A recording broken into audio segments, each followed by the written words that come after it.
pronto su sombra se vio descabezada por la cortante línea de la cima de la colina. Empujada ante él como si fuera una serpiente, la vio gradualmente convertirse en nada. Al final se quedó sin sombra alguna. Sus pesados e informes zapatos, grises en el camino polvoriento. Su mono de trabajo, gris por el polvo. El polvo era como una bendición sobre él y sobre el día de trabajo que dejaba tras él. No recordaba la caída del trigo muerto, y sus músculos habían olvidado las estocadas y el levantamiento de horca y grano, y sus manos habían olvidado la sensación de un mango gastado de madera, suave y dulce al tacto como seda. Y había olvidado el abrirse de un pajar y la suerte de danza inmortal de la paja girando en el aire a la luz del sol. Detrás quedaba un día de faena. Ante él, la burda comida y el torpe sueño en cualquier ocasional casa de huéspedes. Y al día siguiente, otra vez el trabajo y otra vez su siniestra sombra rotatoria, señalando el paso de un nuevo día. Pronto, breve y bruscamente, la colina llegó a su fin. La cima dejó de ser una línea cortante. Allí estaba el valle en sombras, y la colina opuesta, en dos dimensiones y dorada por el sol. Y en el interior del valle, la ciudad, entre sombras de color lila.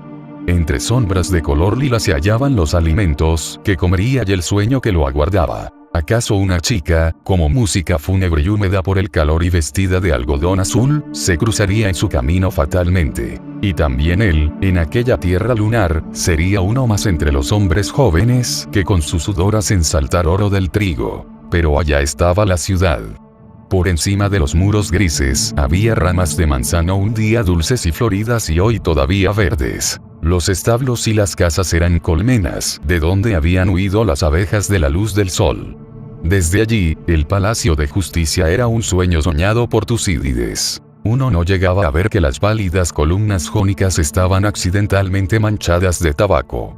Y del taller del herrero llegaba un acompasado tañido de yunque y martillo, como una llamada a vísperas. Privado de movimiento, su cuerpo sintió la sangre, que se apaciguaba por momentos, sintió la tarde, que fluía y se iba como agua. Sus ojos vieron la sombra de la aguja de la iglesia, como un prodigio en medio de aquella tierra.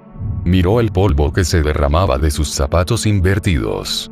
Sus pies estaban veteados y mugrientos por el polvo. Apaciguado, agradeció la humedad placentera y caliente de sus zapatos. El sol era la boca roja y descendente de un horno. Su sombra, que él creía perdida, se agazapaba a sus pies como un perro que trata de esconderse.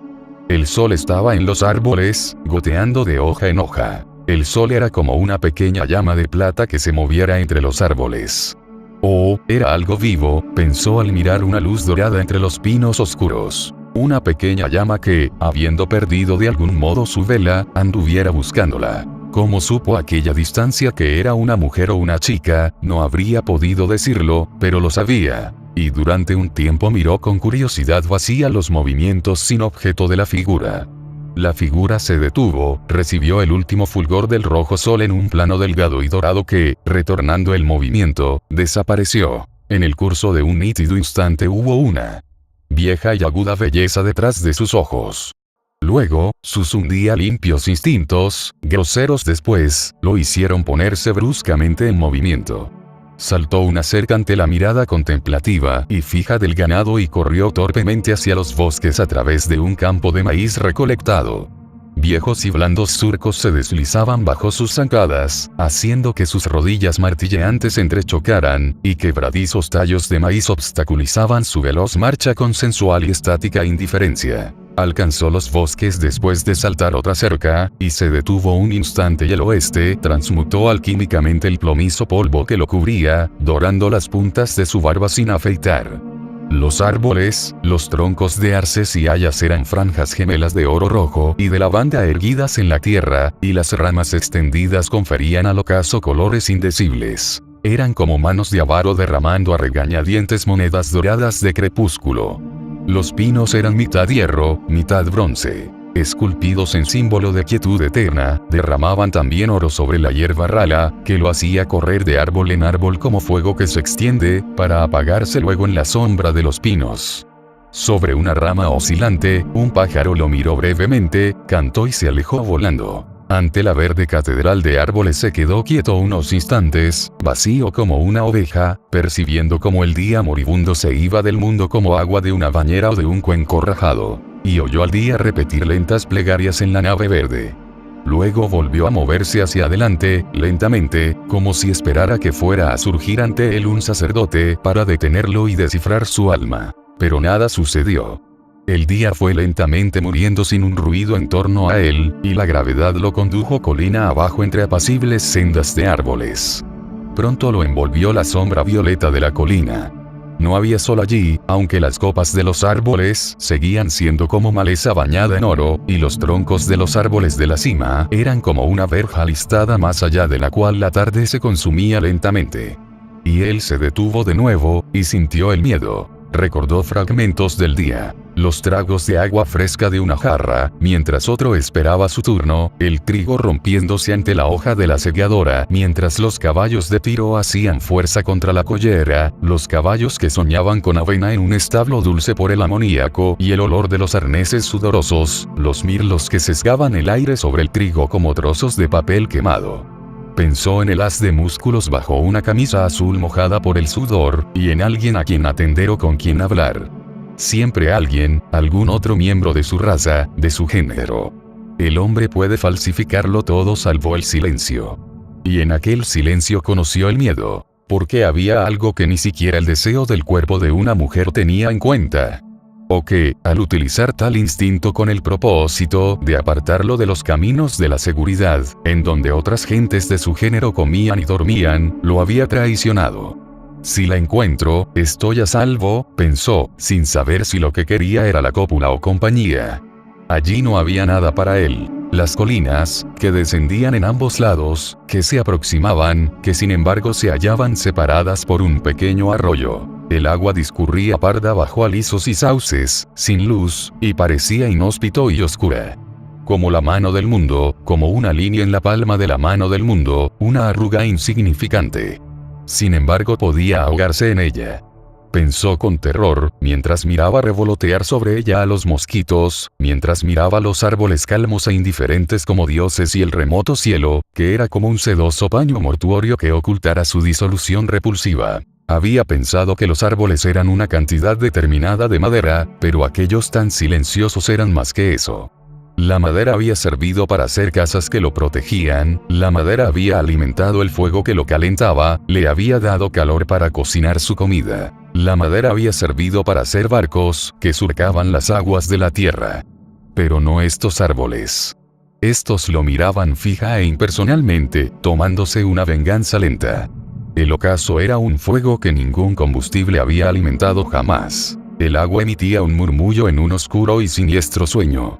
Ninguna embarcación surcaría estas aguas.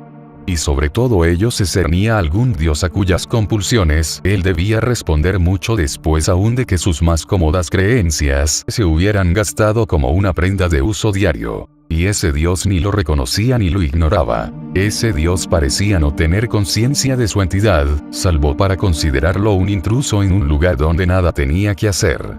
Se agachó, sintió la tierra áspera y cálida contra sus rodillas y sus palmas. Y, arrodillándose, esperó una brusca y horrenda aniquilación. Nada sucedió, y abrió los ojos. Por encima de la cumbre de la colina, entre los troncos de los árboles, vio una única estrella. Fue como si allá a lo lejos hubiera visto un hombre. Era algo familiar, algo demasiado remoto para preocuparse por lo que él hiciera. Así que se levantó y, con la estrella a su espalda, empezó a caminar en dirección a la ciudad. Allí estaba el arroyo que había de cruzar. La demora al buscar un vado engendró de nuevo en él el miedo. Pero lo apartó mediante un acto de voluntad, pensando en la comida y en su esperanza de encontrar una mujer. Apartó de sí aquella sensación de inminente disgusto y cólera de un ser a quien había ofendido. Pero seguía en torno, suspendida sobre él como unas alas niveladas. Su miedo primero había desaparecido, pero pronto se encontró a sí mismo corriendo. Habría deseado convertir la carrera en paso, siquiera para probarse la firmeza de su integridad integral, pero sus piernas se negaban a detener su carrera. Allí, en el crepúsculo evasivo, había un tronco que hacía de puente en el arroyo. Camina sobre él. Camina sobre él. le dijo su sentido común. Pero sus piernas le impelieron a tomarlo a la carrera. La corteza podrida se escurrió bajo sus pies y se desprendió y cayó sobre el oscuro y susurrante arroyo. Fue como si él, aún en la orilla, hubiera resbalado y se debatiera por mantener el equilibrio mientras maldecía su cuerpo torpe. «Vas a morir», dijo a su cuerpo, y volvió a sentir en torno a aquella inminente presencia, una vez que su concentración mental se vio vencida por la gravedad. Durante un fragmento detenido de tiempo sintió, a través de la vista, sin mediación del intelecto, el agua oscura a la espera, el tronco engañoso, los troncos de los árboles latiendo y respirando, y las ramas como una invocación a un dios oscuro y oculto. Luego los árboles y el cielo exaltado de estrellas describieron un arco ante sus ojos. En su caída estaba la muerte, y una risa triste y burlona. Murió una y otra vez, pero su cuerpo se negaba a morir. Entonces lo aprendió el agua. Pero era algo más que agua. El agua se deslizó oscuramente entre su cuerpo y el mono de trabajo y la camisa, y él sintió que su pelo se escapaba hacia atrás húmedamente. Pero sintió que un muslo sobresaltado se escurría bajo su mano como una serpiente, sintió una pierna veloz entre oscuras burbujas. Y, hundiéndose ya, la punta de un pecho le raspó la espalda. En medio de una conmoción de agua agitada vio la muerte como una mujer ahogada y rutilante, y a la espera, vio un cuerpo brillante y atormentado por el agua. Y sus pulmones vomitaron agua y tragaron aire húmedo. Agua turbada golpeaba contra su boca, tratando de entrar en ella, y la luz del día aprisionada bajo el arroyo saltó de nuevo sobre la superficie en forma de ondas.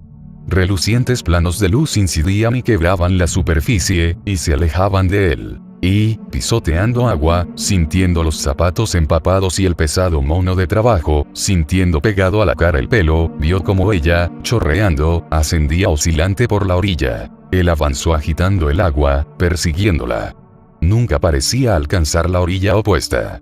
Sus ropas, pesadamente empapadas, se pegaban a él como sirenas importunas, como mujeres. Vio el agua quebrada de su empeño coronada de estrellas. Al fin se vio a la sombra de los sauces, y sintió bajo su mano la tierra húmeda y resbaladiza. Aquí y allá, raíces y ramas. Se incorporó mientras el agua chorreando de la ropa, mientras sentía que la ropa se volvía primero liviana y pesada luego. Sus zapatos avanzaban aplastándose blandamente y su indumentaria anodina y adherida a la piel obstaculizaba pesadamente su carrera. Podía ver cómo su cuerpo, fantasmal en el crepúsculo sin luna, ascendía por la colina.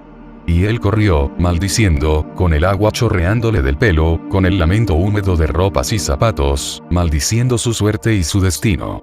Creyó desenvolverse mejor sin los zapatos, y, mientras seguía mirando la apagada llama de la mujer corriendo, se los quitó y prosiguió la marcha en pos de ella. La ropa mojada le pesaba como plomo. Jadeaba cuando alcanzó la cima de la colina. Y allí estaba ella, en un campo de trigo, bajo la ascendente luna llena del equinoccio de otoño, como un barco en un mar de plata. Echó a correr tras ella.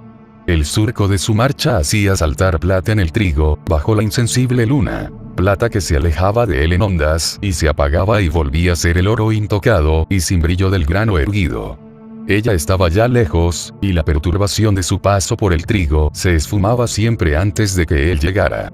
Más allá de la onda que el paso de la mujer levantaba en arco a ambos lados, él vio como su cuerpo se internaba en una franja boscosa, como la llama de una cerilla. Luego ya no la vio más. Sin dejar de correr, cruzó el trigo dormido sobre la tierra lunar, y se adentró entre los árboles, fatigado ya. Pero ella había desaparecido, y él, en una oleada recurrente de desesperación, se echó a tierra boca abajo. Pero yo la toqué. Pensó sumido en una auténtica agonía de decepción, sintiendo la tierra a través de sus ropas húmedas, sintiendo las pequeñas ramas bajo los brazos y la cara. La luna seguía ascendiendo, la luna navegaba como un barco cargado y grueso ante un alisio azul, mirándole con rotunda complacencia. Y él se retorció pensando en el cuerpo de ella bajo su cuerpo, en el oscuro bosque, en el ocaso y en el camino polvoriento, que deseó no haber dejado. Pero yo la toqué. Se repitió, tratando de levantar sobre tal certeza una consumación incontrovertible. Sí, su muslo veloz y asustado y la punta de su seno. pero el recordar que ella había huido de él impulsivamente le resultaba más insufrible que nunca. No te hubiera hecho ningún daño, gimió, no te hubiera hecho daño en absoluto. Sus músculos laxos, vaciados, sintieron un rumor de trabajo pasado y de trabajo futuro, con pulsiones de orca y grano.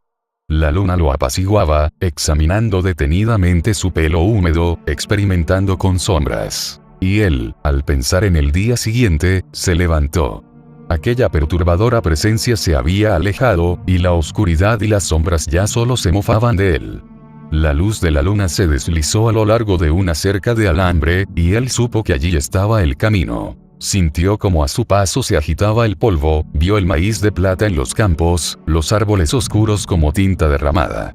Pensó en cómo había sido ella cual movedizo mercurio, en cómo había huido de él cual moneda echada al aire. Pero pronto se hicieron visibles las luces de la ciudad, el reloj del Palacio de Justicia y una luminosidad sugerente de calles. Era, pese a su pequeñez, como una tierra encantada. Pronto quedó en el olvido la mujer, y él pensó solo en un cuerpo relajado en una cama triste, y en el despertar y en el hambre y en el trabajo. El largo y monótono camino se extendía ante él bajo la luna. Ahora su sombra iba a su espalda, como un perro tras su amo, y más allá de ella quedaba un día de sudor y de trabajo. Y ante él esperaba el sueño y la ocasional comida y otra vez el trabajo. Y acaso una chica, cual fúnebre música, vestida de cálico frente al calor. Al día siguiente su sombra siniestra volvería a describir un círculo en torno a él, pero el día siguiente quedaba aún muy lejos. La luna navegaba cada vez más alto. Pronto se deslizaría por la colina del cielo, recuperando con creces la plata que hubo prestado a árbol y trigo y colina y ondulada y monótona tierra fecunda. Abajo, un establo tomó un perfil de plata de la luna, un silo se convirtió en un sueño soñado en Grecia, los manzanos lanzaron plata como fontanas gesticulantes.